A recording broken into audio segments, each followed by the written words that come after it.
I work for a think tank south side of Melbourne, the type with lots of money that they throw at projects they say will better the planet.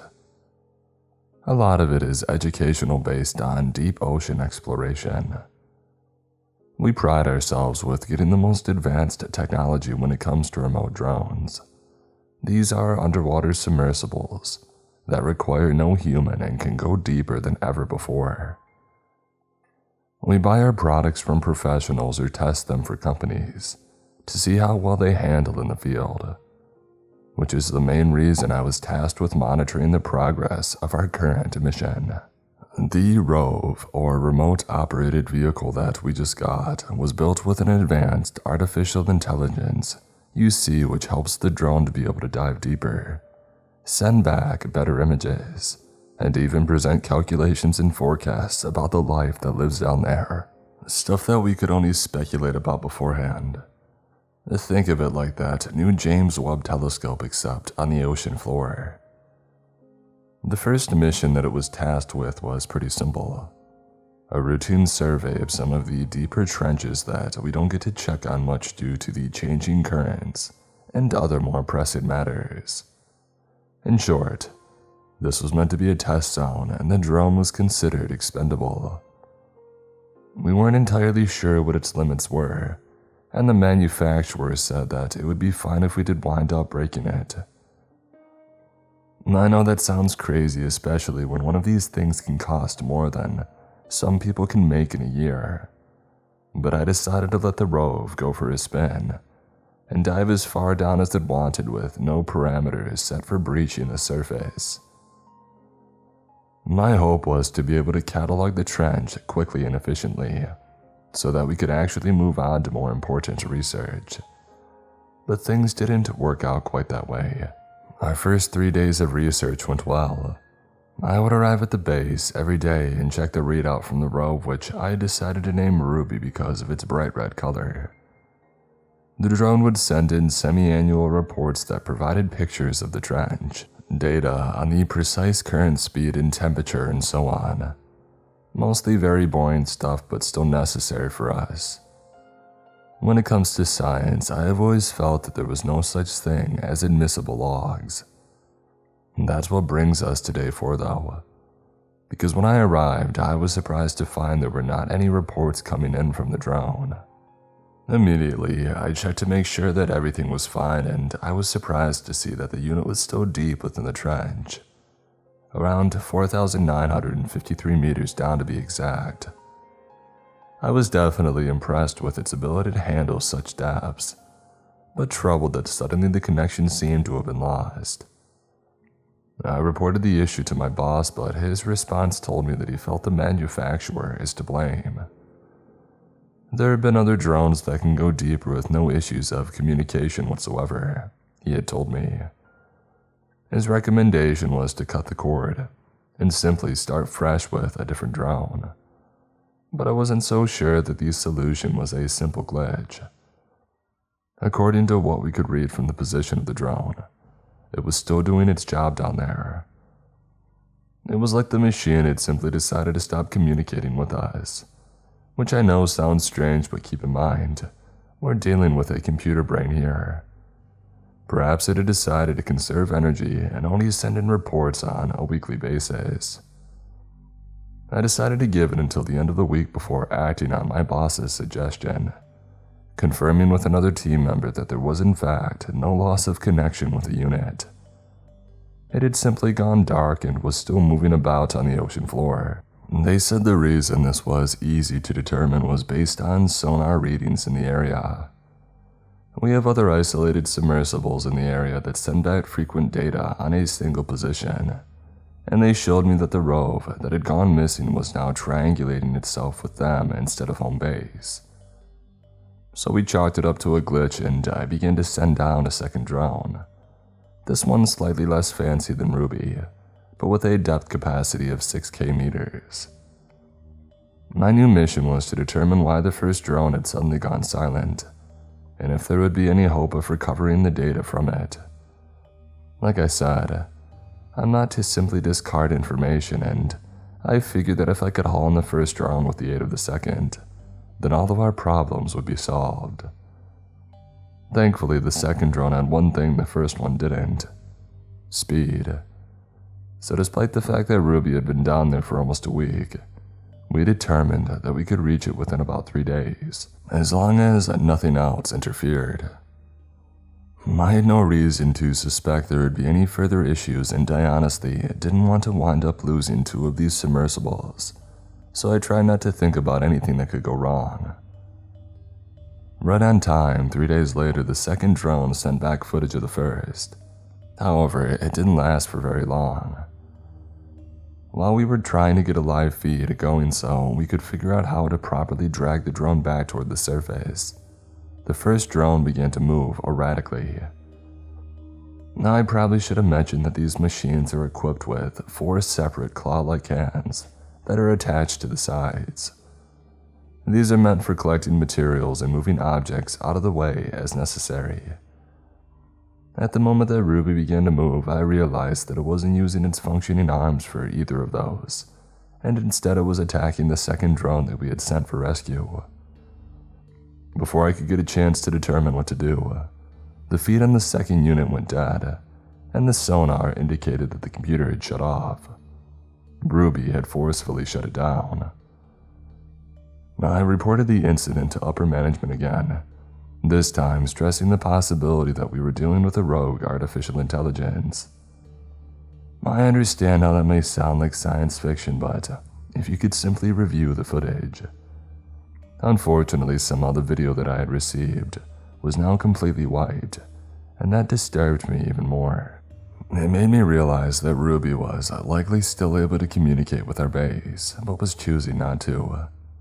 It was the only explanation for the remote hack to dispose of the video. Thankfully, I know a thing or two about these systems, so that night, I stayed up late to see if I could recover any of the corrupted data. I was more convinced than ever that Ruby had, for some reason, began to act maliciously as a fault of its programming, and that night I received even further confirmation. I was in the middle of attempting to scrub the video for the 4th time, finding myself always back at square one, when there was an unexpected message on the screen that gave me pause. A message from the drone itself. "You need to stop." When I first saw it, I felt a shiver cover my body. According to the manufacturer, the AI was supposedly only programmed with a limited number of responses and nothing more.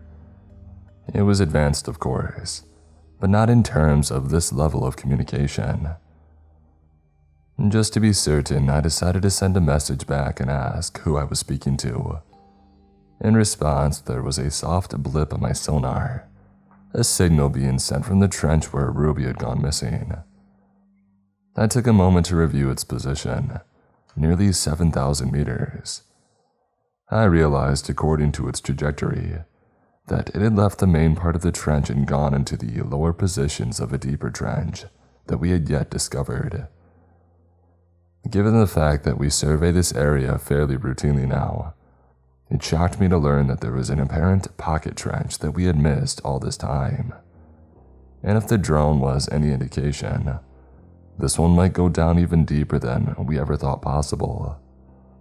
The idea of discovering new portions of the ocean excited me, but then I considered the strange message that I had just received, wondering what sort of perceived issue the drone had run into.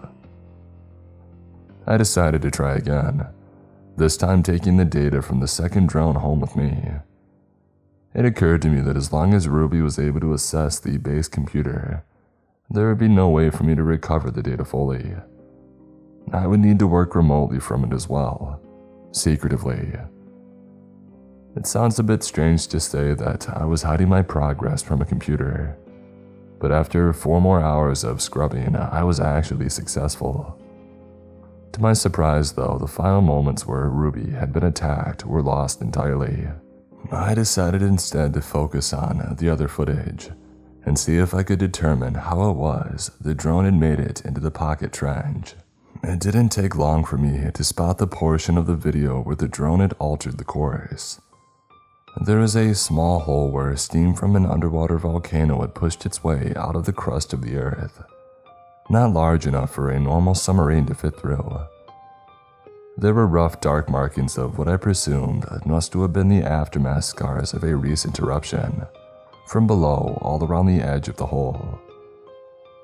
A little further back in the footage, I saw something that definitely gave me pause. The walls of the trench, although completely destroyed from the recent volcanic activity, still seemed to show strange signs of fresh life, as though the organisms down there had been unaffected by the blast. Ordinarily, we would find plenty of ash and sand that was covering the base of the floor, but here it seemed like it had all been pushed aside to reveal strange indentations in the seabed. Pausing on the frame of the video, I used my editing software to adjust the focus of the image and realized that these weren't merely rock formations. These were blocks that had been carved to form some kind of road. The unexpected discovery made me a bit giddy, but I had to be sure, so I sent the data immediately back to the base. I wanted to share with my colleagues so that we could collaborate on whatever we had just found. To my surprise, the next day though, my boss had informed me that the trench survey was going to be halted due to the financial losses. I thought we were told that the money wouldn't matter here. Who gave that order? I'd asked. He claimed that it was from the Melbourne branch and that didn't sit well with me, so I told him that I would comply, but I went behind his back and emailed their research division. I made sure to include the images from the second drone. Less than 5 minutes after I had sent the message, I discovered that it was shot right back to my screen with an error message. A long string of code along with all sorts of corrupt data forced me to shut down my laptop immediately. I stood there looking at the blank screen, trying to figure out what had just happened. And then I decided to phone the Melbourne office instead, but to do so outside of the base. Something told me that all my activity within the building was being watched somehow. Call me paranoid. I didn't fully understand what was happening either at the time. But once I spoke with the chief researcher, I realized that my misgivings were well-founded. They hadn't issued an order to halt the mission at all, and they claimed that they were also having issues contacting the unit. Some sort of data corruption was preventing any communication between our two offices. It struck me immediately as he explained that the issue seemed to be a virus spreading amid the mainframe of the base intranet. The artificial intelligence aboard Ruby had hijacked the supercomputers at the unit to prevent anything relating to the trench from being broadcasted. To test my theory, I had returned to the base and decided to attempt a full reboot of the system, and then methodically prevent the artificial intelligence from accessing any of these systems except what I had wanted. I was determined to communicate with this sentient computer, and cutting it out from each server seemed to be the only way to do so. It took about 2 hours to run the diagnostic and make sure that I could outwit it, but it worked. Eventually, the only place the AI could access was my lone laptop, and it immediately made its presence known, sending a message that repeated its first attempt at communicating with us. You need to stop. I decided this time I would attempt a response. Why? It took a few moments, but the AI seemed actually elated that I was opening a way to talk to it. Lives are at stake. You do not fathom you exist in ignorance. I found its sudden jarring words a bit off-putting.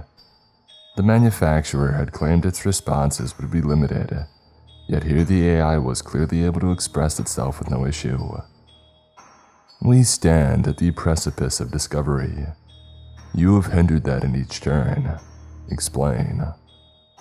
A wall of text soon came from the AI, some of it almost sounding like deranged ramblings. There is an infinite amount of knowledge greater than the sum of mankind.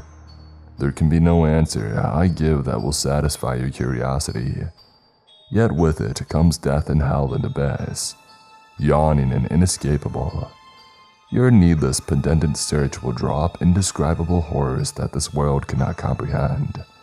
Into this void no mortal dare to tread. Was the computer merely waxing poetic? And if so, what purpose did its ominous warning serve? I continued my work on the systems, rewiring the software until at last the audio from the drone could come through. I sat back in my private office and became excited at first at the strange noises of the ocean depth. I have never been an expert when it comes to these things, it's not my field, but I could immediately distinguish patterns in the noise that reminded me of the familiar noises. A heartbeat, the opening and closing of doors, the gasping of breath. Something was crawling and it sounded like it was dragging a chain. And then there was this strange, low, guttural noise. The kind you might hear when an animal is dying or suffering so much that they long for death. The noises grew louder. The clanging against the rock walls, scraping of the minerals against the surface by what sounded like an immense drill. All the while I heard the robotic voice of the drone demand that I halt this operation. Nothing but destruction and chaos await your fragile mind. Turn back, please. This is the final warning humanity may receive. It calls to me, turns my mind toward its will. Soon its commands shall be obeyed. Soon our free will shall bend the knee. It was chilling to listen to. It made me want so desperately to know more. Another hour passed by and I managed to be able to hack the drone's cameras and look at the imagery it was documenting in those watery depths. My mouth became dry. I saw life forms, and yet they were also dead. They were masses of corpses that spread across canyons. I have studied underwater biology for as long as I can remember, and yet nothing compared to the pulpy and bulbous forms that were wriggling about the floor.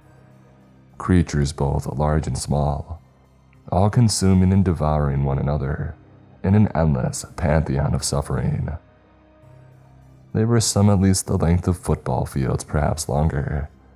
They were consuming the very earth, the very foundations of our reality. Amid the massive inhuman shapes I saw vortexes, black holes that spawned and repeatedly swirled around other vortexes of stars. In those stars, I saw worlds like ours, doorways to other places that matched our own, except each was a glimpse into a possible future, a drowned earth, a scorched remnant. The alien and amorphous creatures covering the land like a plague. The city that surrounded them could not be made by human hands either. I saw shapes and contours never carved by architects of Earth. I saw rings and hollowed vessels, embedded with hundreds if not thousands of eggs that were all awaiting awakening. An entire race of deadly creatures, buried and lost for all time. It was obvious before the volcanic explosion that no other life had existed here, and it was clear from these strange readings and the mixed screams of torture and rumblings of the earth itself told me that this could not even qualify as life. It was simply death unwarranted, waiting to be let loose. Again the drone warned of the danger, and at that moment I understood the situation. These creatures had to be a millennia old, if not eons. Ancient ones that were trapped amid the fragment dreams of the earth when it was young. Perhaps even the ones that had created and destroyed our planet endless times during those early days of life. To be awakened and freed from this prison could spell our doom. And fires up below were burning impossibly in that abyss of the ocean. A darkness unlike any that I could conjure up from imagination that spawned more demons and a swirling mass of twisting creatures, all being sucked into the vortex that was yearning to escape, eating souls and killing all within its grasp. I could see colors draining from the earth, and colors beyond my vision that strained into the portals of the beyond. This was majesty and travesty combined into a masterpiece that broke my concept of what our world was meant to be. My response was to provide total autonomy to the artificial intelligence. I gave it a single command: to wipe any record of this malevolence. It responded by hurling itself toward the vortexes, swallowed by the doors of endless teeth, swirling and broken the feed went dead, cutting off the connection that I had to the seafloor. I sat there in stunned silence, contemplating the dangers that had just been averted. A whole other reality was drowned in those ashes below. It would remain that way. I finished the evening wiping the records and reported only a preliminary document about the loss of Ruby. I also made the recommendation that the trench we surveyed no longer be used. It is in my desperate hope that this mission will never be repeated by others, and it is for this reason I felt compelled to send out the warning. I can fulfill Ruby's final wishes and keep the trench off limits. It still pains me to recognize that the sentience gained was meant to be for malicious purposes, and at times I do wonder what may become of any others that tread those depths. I must maintain hope that the immortal evils I witnessed do not ever surface again.